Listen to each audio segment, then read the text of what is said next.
بینندگان عزیز، خوشحال هستم به اطلاع شما عزیزان برسانم که امروز مهمانی داریم بسیار عزیز و گرامی که برای اولین بار دعوت ما رو پذیرفتن و در برنامه ما شرکت کردند. جناب آقای Y.J. Draiman که ایشون کاندیدای شهردار لس آنجلس هستند و شما عزیزان برای اطلاعات بیشتر می توانید با شماره تلفن 818 366 69 99 818 366 69 99 با ایشان در تماس باشید. Hello. Hello, good evening. I welcome you to our show. I'm very happy to have you here. Would you please tell us a little bit about yourself and your knowledge so our audience know you better? First thing, I would like to say Shab Bekhe Shab Bekhe. to the Iranian audience. Yes, you are great. You can learn like that. So, please tell us. My background is back in the 70s. I was a mechanical engineer. Yes. Mid 70s, I was in the healthcare. I was an administrator in the healthcare business, and a couple of years later, I became a real estate developer. Wow. I was involved for about 20 years in real estate development, while at the same time I got involved in the energy field when Yes. interest rates went up to the ceiling back in the late 70s, early 80s. And I've been in the energy fields and utilities ever since. I also, for a period of time in the early 80s, Yes. I owned a chain of electronic retail stores and wholesale electronics. And since then, I've been basically working on energy, utilities, any method possible to save energy That's and great. utilities. I also invested for a while in the natural gas oil well. Back, that must have been somewhere in the mid-80s. Yes. And I have, I'm currently a elected official of the Northridge East Neighborhood Council. I was re-elected again this past summer. And about 3 years ago, I ran for councilman of Yes. the 12th District. Subsequently, I decided, based on some peer advice, to run for mayor of the city of Los Angeles. I and Wendy Gruhl, who was the comptroller, both registered on March 5th of 2011, which was the first day you can register as a candidate. And I've been working it ever since. I know I've got a tough haul Yeah. to go. I'm fighting a well-oiled machine that has been embedded in Los Angeles city politics for many, many years. Mm-hmm. I think due to the economic situation and the financial situation the city is in, it's time to elect a whole new leadership. Yes. We have an opportunity this particular election to replace 70% of the elected official in City Hall. Oh. This is an opportunity that could change the direction of City Hall. Yes. We need new blood, new innovation, and new technology, new thoughts, new train of thoughts. You got to remember that an elected official is a servant of the public. Not the public serves him. He's elected Yes. to serve the public. As a servant of the public, you must serve all the people. Take the city resources, city assets, and all services that are involved, Mm-hmm. and spread them equally across the city. Yes. My main goal, first, initially entering to office, is to change the whole psychology, the whole mentality of making it extremely, instead of extremely hard, extremely easy for businesses to thrive within the city of Los Angeles. I hope so. By setting up a department that their goal would be to go to businesses that are hurting Yes. within the city and helping them survive and thrive, and on top of it, utilize whatever incentives we can to bring in additional business into the city of LA. This will do a twofold aspect. Number one, it will build a revenue base for the city, for the county, for the state, and the federal government. Each employee that is taken off the unemployment and other social services sponsored by the government will become a revenue generator for the government. Yes. And when a person earns money, he spends money. If he spends money, the city makes more money. Of course. It's a snowball effect. Yes. It's called, actually, the technical term is multiplier effect, which is a snowball effect in the direction where we want it to go. I think by alleviating the economic problem within the city, many of the other problems will be diminished substantially. Yes. But we have to go in that direction. There's no question about it. And the way to do it is we have to start utilizing LA or Southern California, per se, the whole area's natural resources. We have a tremendous amount of natural resources. We have a tremendous amount of sun. Out of the 365 days a year, we have over more than 300 days a year worth of sun. We should capitalize on it. Yes. Institute. One of my goals was that I wrote about many years ago, was I want to set up Los Angeles as the capital of renewable energy, energy efficiency, and water conservation. Yeah. This in itself is a monumental task, because you're asking to bring together business, industry, government, and academia, and capitalize on every resource possible to make it a success. Set up a certain zone within the city of Los Angeles that would concentrate all those industries and make it what we call the Silicon Valley of renewable energy right here in Los Angeles. Yeah. With all the colleges, universities, and various educational institutions we have within the city, this would make it a success. But in order to accomplish it, we need cooperation of everybody. Of no course. exception. Yes. Everyone should jump on the bandwagon and stop being selfish. I think if everyone jumps on the bandwagon, Why you say selfish? because a lot of people today are basically, they're worried about their own future. I know. They don't look around them. We need to start worrying about each They other. don't care. Right. We need to worry about each other. Yes, that's true. If we worry about each other, if we make the city successful, we'll all be successful. Of It's a course. win-win situation for all of us.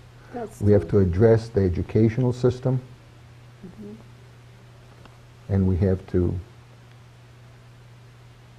develop a far more superior education system that will bring us more innovation, more technology, cutting-edge technology that will make us unique.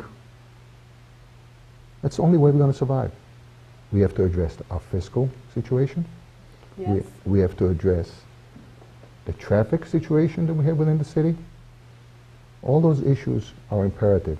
But I think, going back to my initial statement, by addressing the economy and jobs, everything else will become secondary. It will alleviate a lot of pressure. So in order to do that, we have to bite the bullet. We cannot continue taxing the public and the business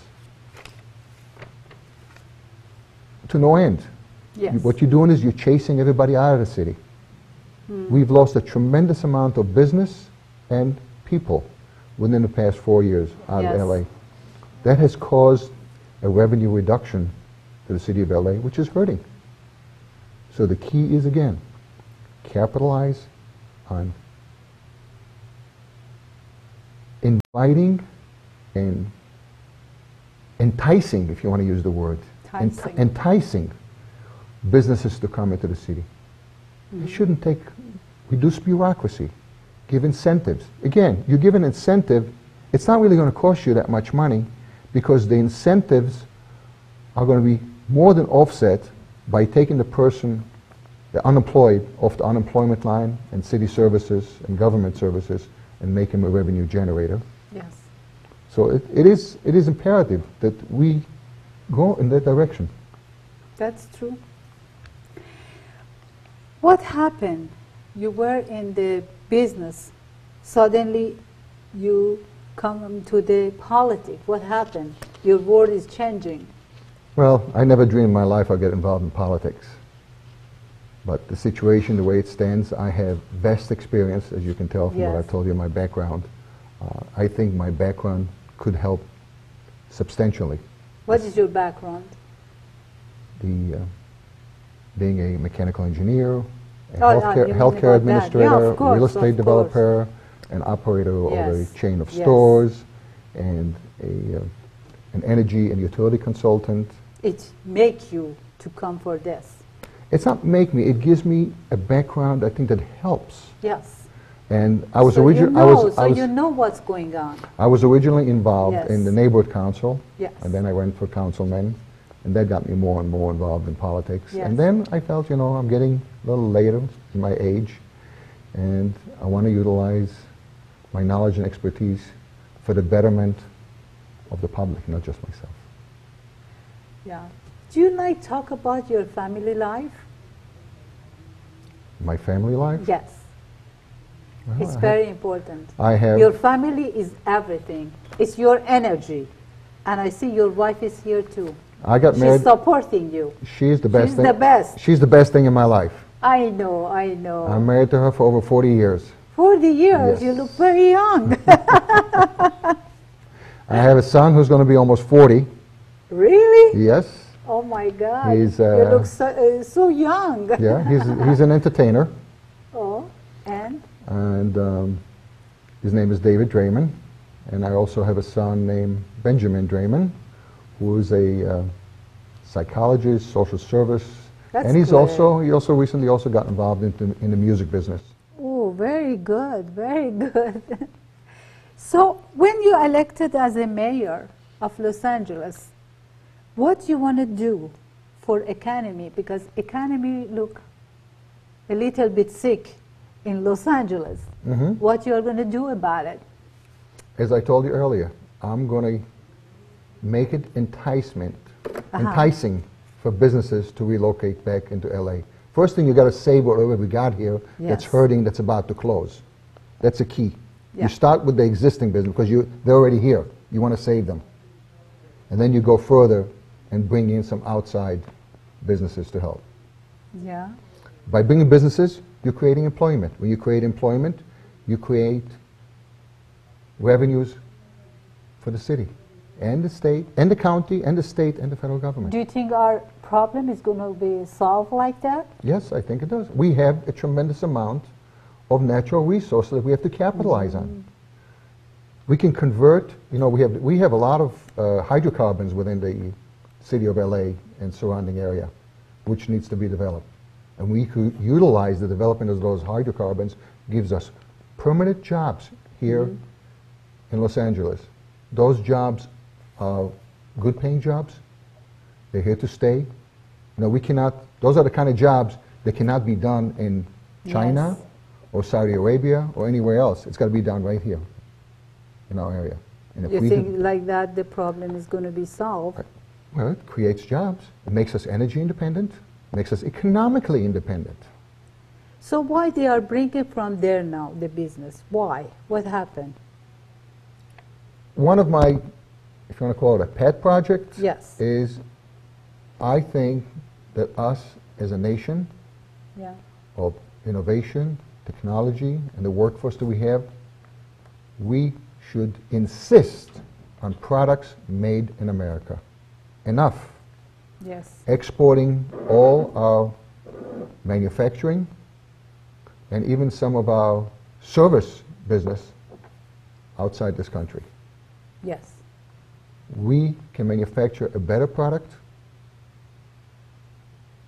at a competitive price right here in the United States.